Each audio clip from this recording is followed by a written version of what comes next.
بسم اللہ الرحمن الرحیم۔ السلام علیکم۔ کبھی کبھی زندگی بدلنے کے لیے کسی بڑے واقعے کی ضرورت نہیں ہوتی، صرف ایک چھوٹا سا لمحہ، ایک معمولی سی بات انسان کو جھنجھوڑ کر رکھ دیتی ہے۔ آج کی کہانی ایک ایسے شخص کی ہے جس کے پاس سب کچھ تھا، دولت، عزت، کامیاب کاروبار اور ایک خوشحال گھرانہ۔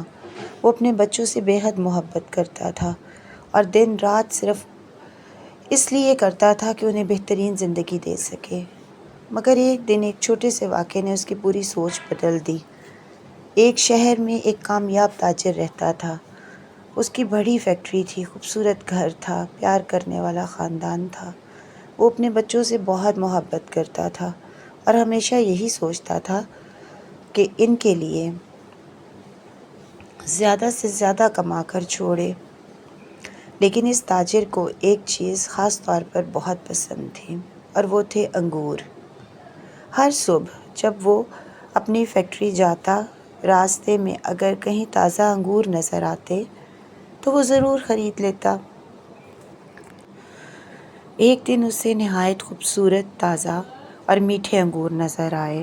اس نے فوراً گاڑی روکی، 2 کلو انگور لیے، خریدے اور نوکر کے ہاتھ گھر بھجوا دیے،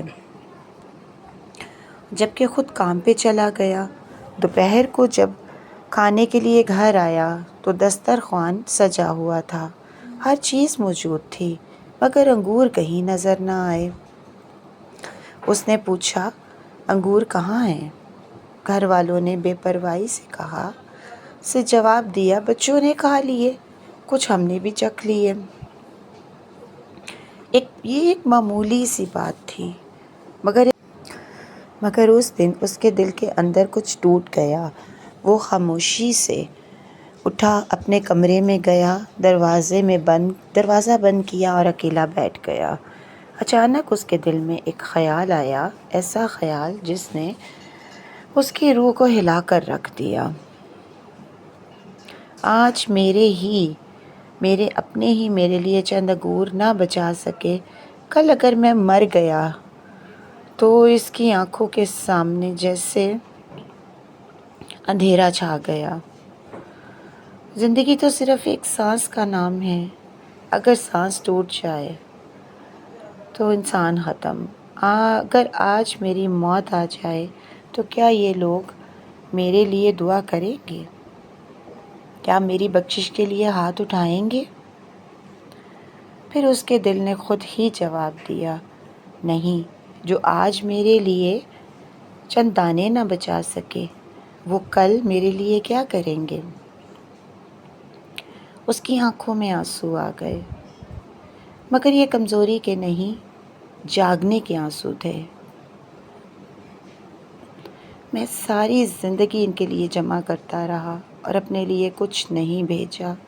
وہ فوراً اٹھا، اپنی تجوری کھولی، نوٹوں کی گڈیاں نکالی اور ایک بیگ میں ڈال لیں۔ اب اس کے چہرے پر عجیب سا سکون تھا، جیسے اسے اپنی منزل کا راستہ مل گیا ہو۔ وہ تیزی سے گھر سے نکلا، اپنے ملازمین کو بلایا اور بولا، آج مجھے اپنے اصل گھر کی تیاری کرنی ہے۔ پھر وہ سیدھا ایک پراپرٹی ڈیلر کے پاس گیا، بہترین جگہ منتخب کی اور فوراً خرید لی۔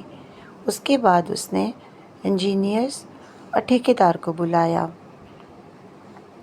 اور مضبوط آواز میں کہا، یہاں مسجد بنے گی، ایسا گھر جو میرے مرنے کے بعد بھی میرے لیے روشنی بنتا رہے۔ اللہ، اور کام ابھی شروع ہوگا، کیونکہ مجھے نہیں معلوم میری اگلی سانس باقی ہے یا نہیں ہے۔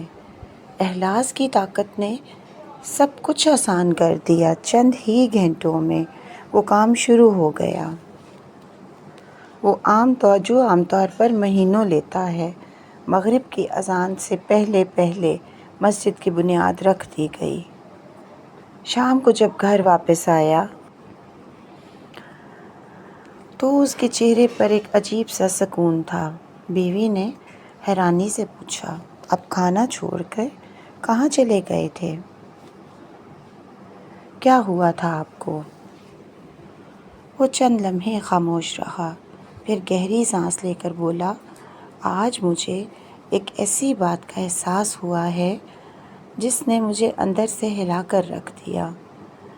میں دن رات تم لوگوں کے لیے محنت کرتا ہوں، اپنا خون پسینہ بہاتا ہوں تاکہ تمہیں کسی چیز کی کمی نہ ہو، لیکن آج تم لوگوں نے میرے لیے انگور کا ایک دانہ بھی بچانا ضروری نہ سمجھا۔ بات انگور کی نہیں ہے، بات احساس کی ہے۔ اگر تمہاری یہ بے حسی آج ہے تو کل کیا ہوگی؟ اگر میں آج مر جاؤں تو کیا تم دعا کرو گے؟ کیا میری بخشش کے لیے ہاتھ اٹھاؤ گے؟ تم بچوں کی ایسی تربیت بھی نہ کر سکی کہ کھانے سے پہلے اپنے باپ کے لیے کچھ رکھ لیا جائے، تو کل کو یہ میرے لیے کیا کریں گے؟ اب نہ مجھے تمہاری تربیت پر بھروسہ رہا ہے اور نہ ان بچوں پر، اس لیے آج میں نے فیصلہ کر لیا ہے کہ میں خود اپنی آخرت کی تیاری کروں گا اور اپنے حصے کا سامان خود ہی آگے بھیجوں گا۔ اس کی باتیں سن کر گھر میں مکمل خاموشی چھا گئی۔ بیوی کے پاس کوئی جواب نہیں تھا، بچے سر جھکائے کھڑے تھے۔ وہ آہستہ سے بیٹھ گیا اور نرم لہجے میں کہا، میں تم سے ناراض نہیں ہوں، بس آج مجھے حقیقت سمجھ آ گئی ہے۔ انسان ساری زندگی دوسروں کے لیے جیتا ہے، ان کے لیے کماتا ہے، لیکن جب جانے کا وقت آتا ہے تو کوئی ساتھ نہیں جاتا۔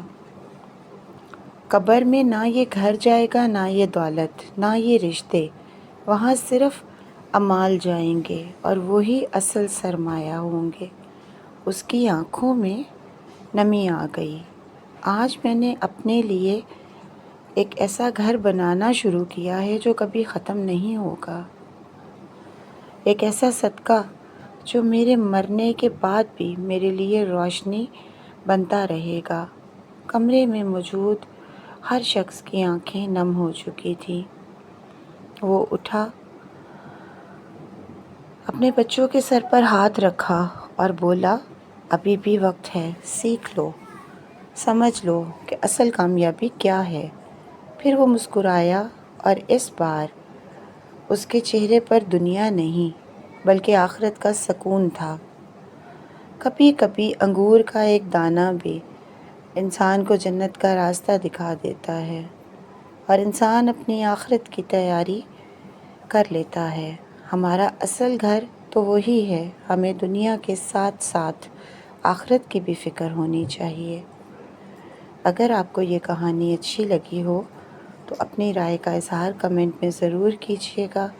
اللہ پاک ہم سب کا حامی و ناصر ہو، آمین ثم آمین، جزاک اللہ۔